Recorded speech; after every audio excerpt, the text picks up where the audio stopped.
Hello, everyone. Thanks for joining us for today's webinar. We're going to allow just a couple more minutes for everyone to join, and we'll be beginning shortly.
Okay, we're going to go ahead and get started.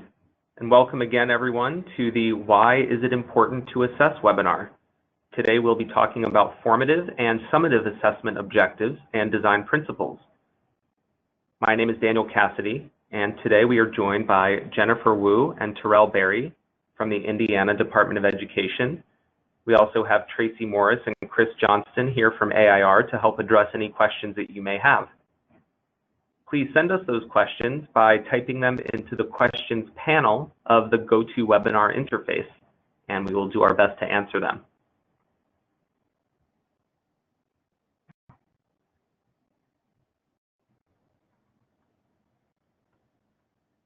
In this webinar, we will discuss the objectives of assessment, how teachers can utilize formative assessment, and how teachers can utilize summative assessment, and finally, how teachers can design effective classroom assessments. In a few minutes, we will also be watching a short video clip. So if you're joining us by phone today, please make sure that your computer's volume is turned on so that you'll be able to hear the video. And before we begin, I would like to turn the presentation over to the Indiana Department of Education to say a few words. Hi, my name is Jennifer Wu. I'm with the Office of Student Assessment at the Indiana Department of Education. I'm the Technology and Implementation Specialist. I just wanted to say thank you for joining us today for this training. Please ask any questions that you have, and we'll do our best to get answers for you. Thank you.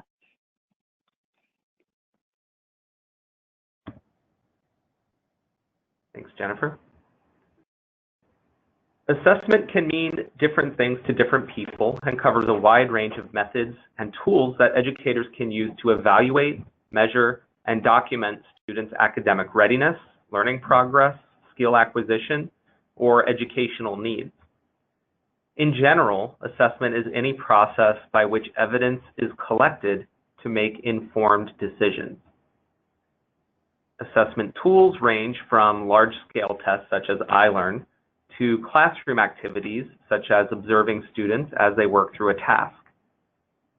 In this presentation, we'll walk through some examples of different assessment objectives, beneficiaries, and tools.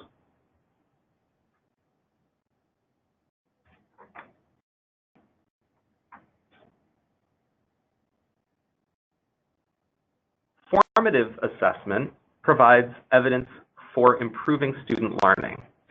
And this is something that teachers do with and for students rather than to students. Formative assessments are in-the-moment assessments and not high stakes. Teachers and students work together and share responsibility in learning. Research has also suggested large student learning gains using formative assessments. Summative assessment, on the other hand, provides evidence of student learning. Summative assessments are often high-stakes assessments driven by federal and state requirements and may be used for accountability purposes. They are often referred to as end goal tests that take place near the end of the school year.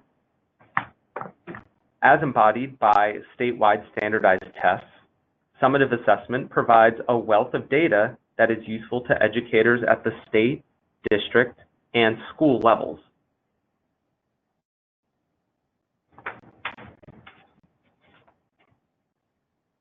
Assessment as a whole helps students understand their own strengths and challenges and get motivated to maintain or improve their learning strategies. For example, if a teacher tells a student that his or her written essay made good use of vocabulary words, but did not fully answer the question in the prompt, the student can use this feedback to focus on writing organization and pre-writing rather than vocabulary. Students also benefit when their assessment data is used to match them with appropriate classes and programs.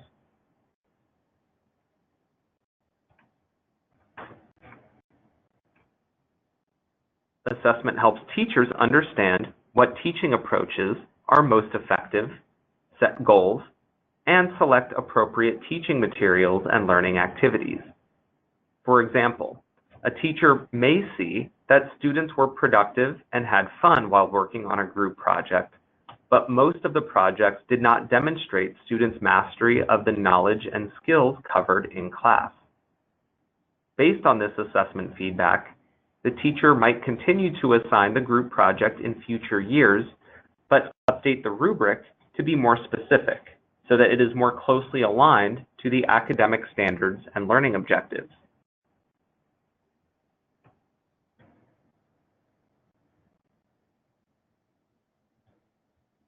Assessment helps parents understand their child's learning and identify activities they can use to help improve and maintain their child's knowledge and skills.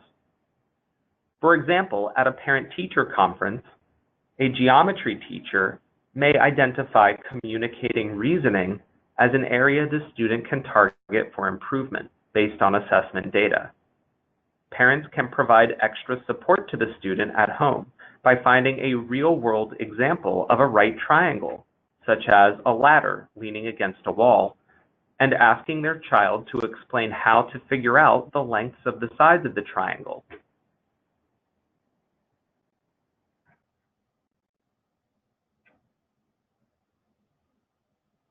Assessment also helps policymakers establish high expectations for educators and students, identify areas of educational need that can be targeted for improvement, and effectively allocate resources to benefit students.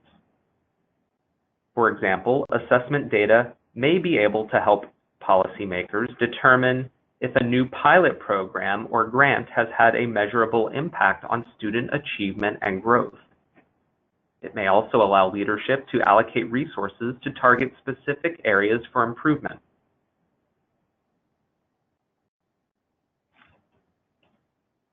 Assessment helps the wider public learn how educators are contributing to student learning outcomes and how Indiana's students are working to be college and career ready.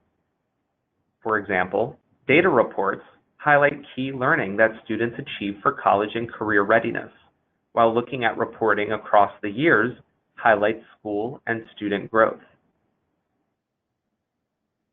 And before we continue to talk more in detail about formative assessment, are there any questions so far? Hi, Danny. This is Tracy Morris from AIR, and there are no questions at this point, but please do feel free to pose any questions that you have as we go along through the webinar in the question box, and we'll be happy to answer those. Great, thanks, Tracy.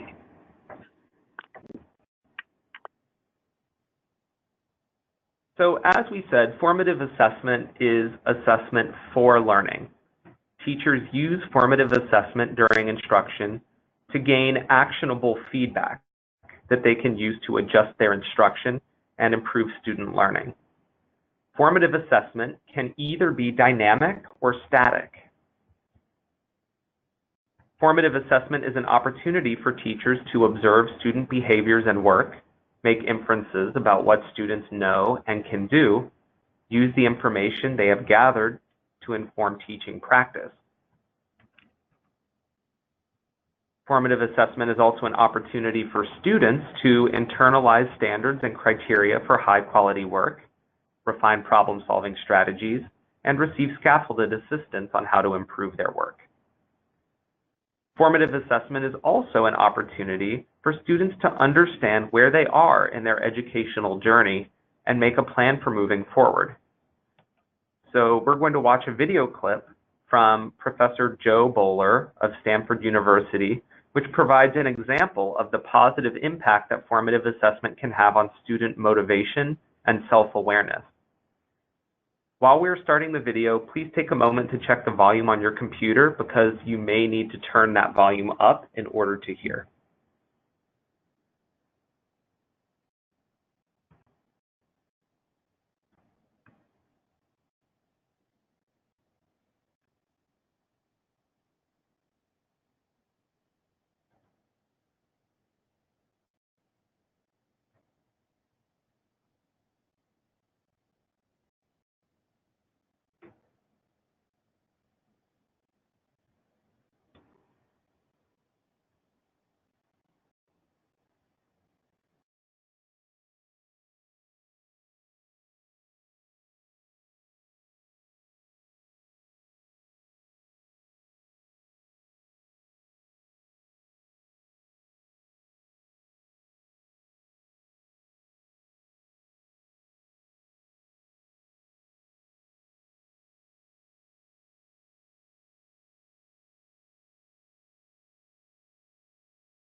So as we mentioned, formative assessment can be either dynamic or static.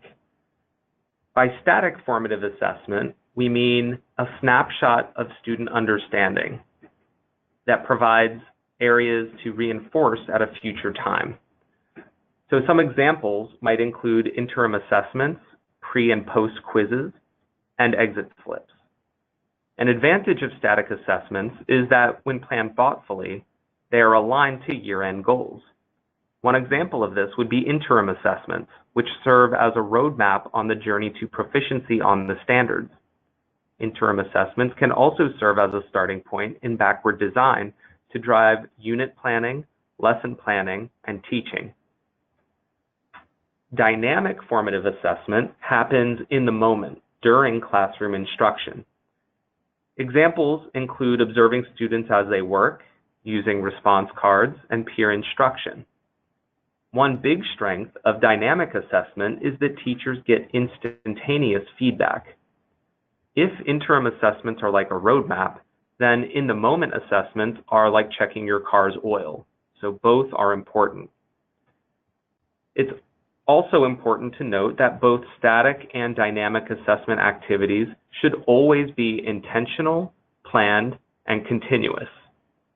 Formative assessment works best when there is a plan in place for how and when it will take place, and how instruction may adjust based on the results.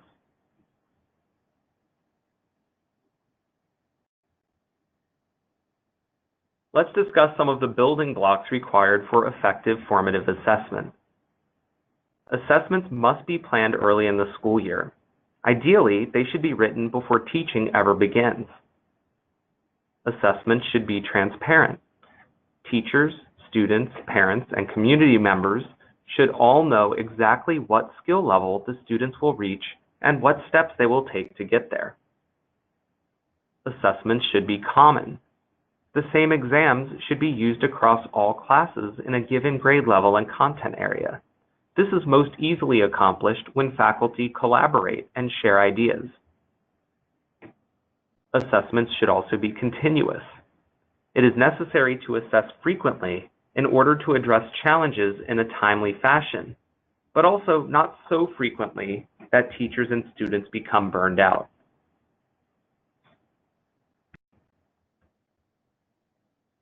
In order for formative assessment to be productive, the information gained must be fed into an instructional model that is responsive to student needs.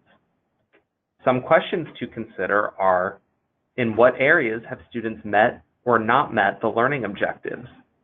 And why did most students meet or not meet the objectives? Are there misconceptions present? Is background knowledge missing? How much time has been devoted to each topic? And what is the effectiveness of the teaching practice?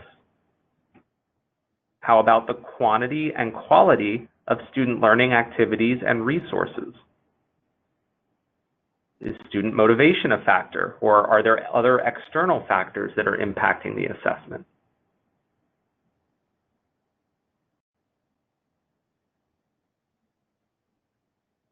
So there are many questions to consider when designing classroom assessments.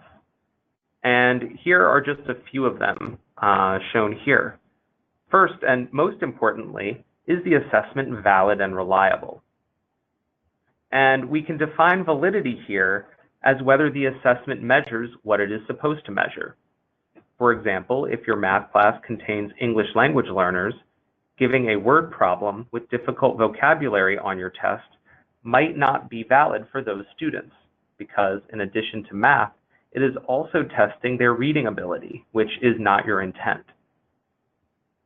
We can define reliability as the degree to which an assessment tool produces stable and consistent results.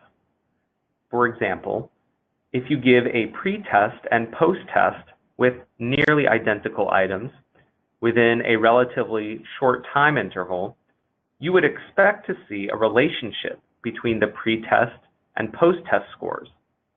Such a result would indicate that the tests are, in fact, reliable. Our second question asks if students can perform the task successfully without producing the desired outcome.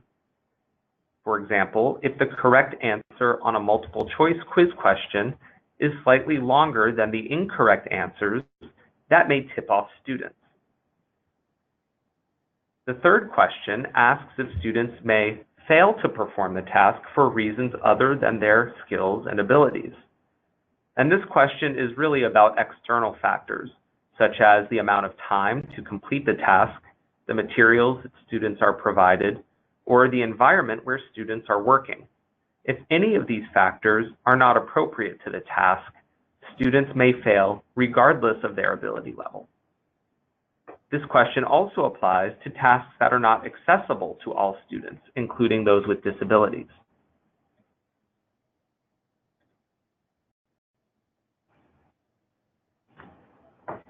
Our fourth question asks, do students understand the rubric for the assignment? Are the criteria clear, descriptive, and distinct? Expectations should be clear in order for students to complete the given task. Does the task require understanding of the required content, or can it be accomplished solely using outside skills and knowledge?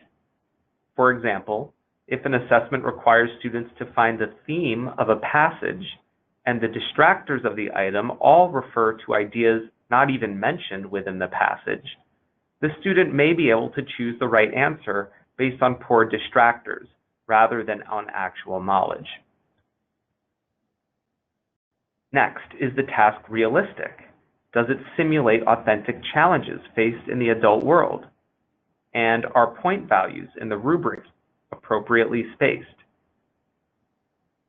Is the task worth your students' time and effort? And is it worth your time and effort as the teacher? Busy work is not productive for either the student or the teacher. And finally, is the task appropriately challenging? A task should require students to stretch their thinking, but should not be so difficult that students cannot achieve success.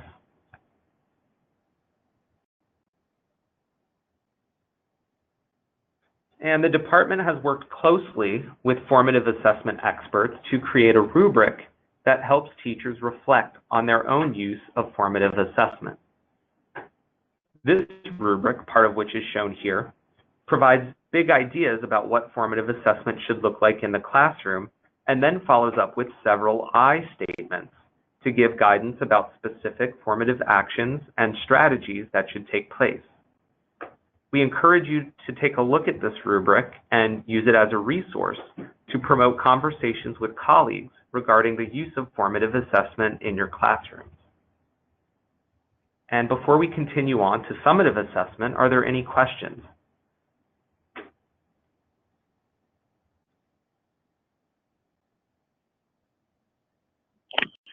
Sorry, Danny.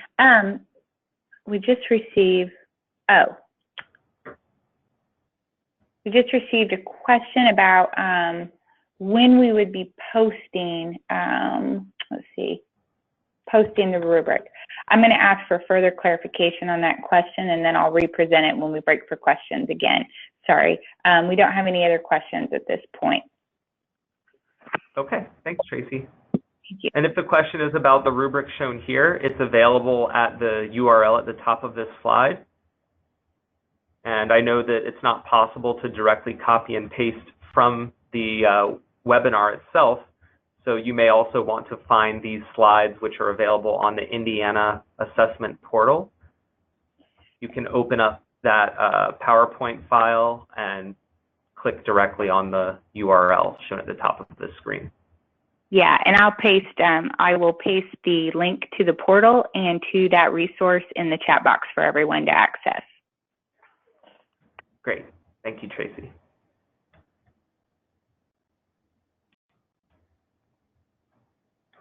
So moving on to summative assessment. Summative assessment is the assessment of learning. Corporations, schools, and teachers use summative assessment to evaluate student learning at the end of an instructional unit by comparing it against some standard or benchmark. For summative assessment, the same standard applies to all students in a given grade and content area, and performance can be compared across students, classes, schools, and corporations. And for that reason, it provides very useful data for measuring growth and learning gaps between different groups of students. Summative assessment is intermittent and usually takes place at predetermined times during the school year. And these assessments are frequently high stakes.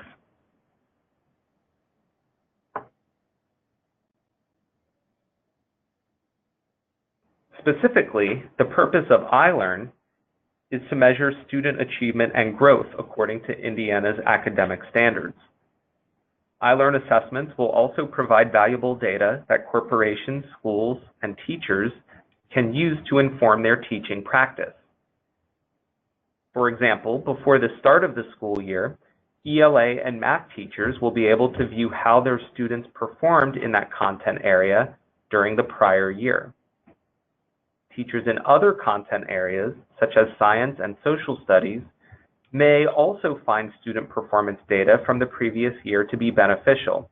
For example, if a student struggled with reading on last year's ELA test, he or she may also struggle with assigned reading for science and social studies.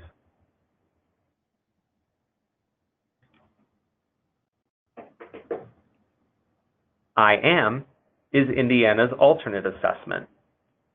Similar to iLearn, I-AM measures student achievement according to Indiana's content connectors and provides stakeholders with data for increasing the academic success of these students.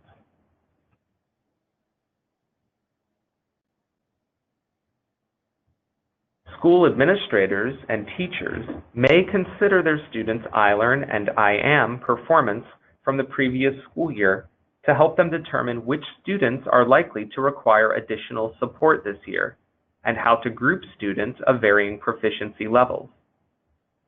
Teachers can use their previous year's data to inform their classroom teaching for the next year. For example, if a large number of students score very well on a set of standards, you may want to share your strategies with other educators in the school. If a large number of your students score low on a specific set of standards, you may want to reconsider how you're teaching those standards and make adjustments.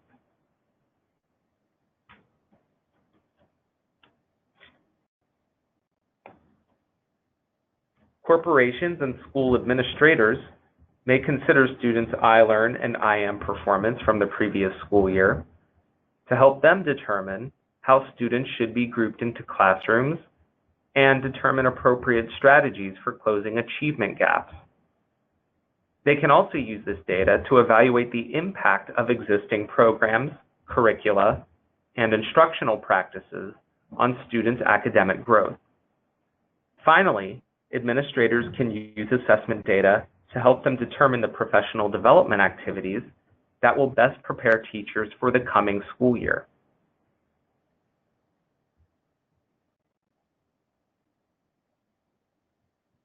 And to answer these questions, corporations, school administrators, and teachers can look at last year's overall performance, such as the percentage of students who met or exceeded the proficiency standard for each corporation, school, or class.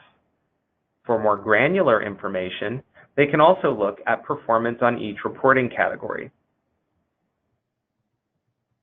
And please note that iLearn data will become available after standard setting in 2019. And in 2020, iLearn assessments will provide rapid results for students.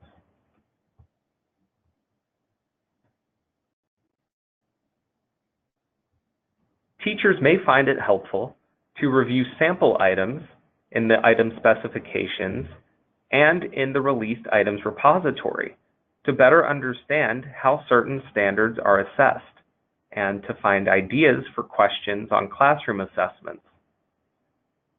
The released items repository can be accessed either through the Indiana portal or directly at the web address shown here.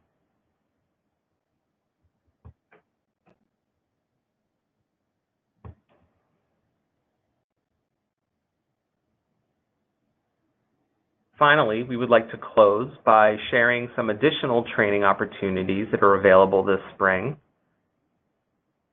These include the Understanding Indiana's New Assessment webinar, which is currently available on the Indiana portal.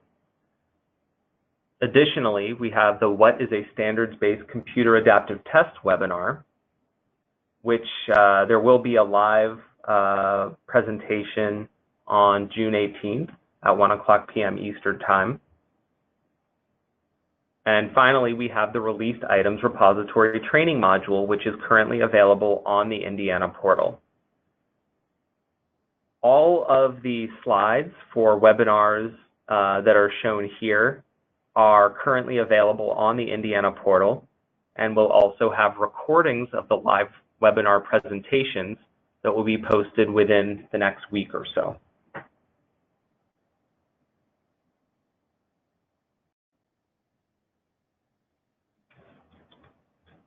Then in the fall, we'll have some additional trainings coming up, which include online testing system webinars, assessment literacy webinars, and an online test administrator certification course. So please do stay tuned for more information about these and other upcoming resources on the Indiana portal.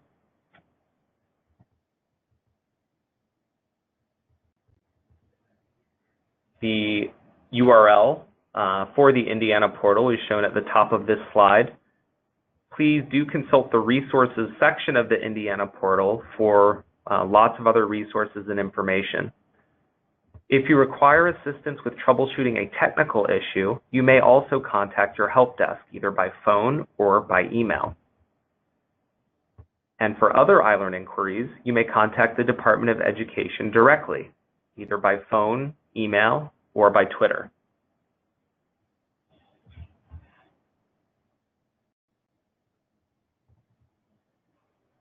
And finally, please do be on the lookout for a webinar participant survey, which will be coming to you by email within the next 1 or 2 days. And with that, we have finished our scheduled presentation, so we'll be using the rest of the time to answer any questions that have come up. Please feel free, if you do have any questions, to go ahead and pose those now. We don't have any additional questions beyond what we've already presented at this point, but we will stay on for a couple more minutes to see if any additional questions come in.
We did just receive one additional question, and it's about reading resources.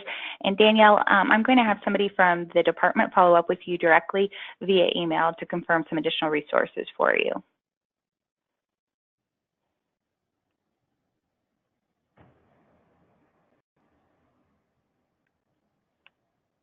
Thanks, Tracy. We'll stay on the line for a couple more minutes here, just in case anyone has some late-breaking questions.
Okay, don't see any more questions, so we'll be signing off.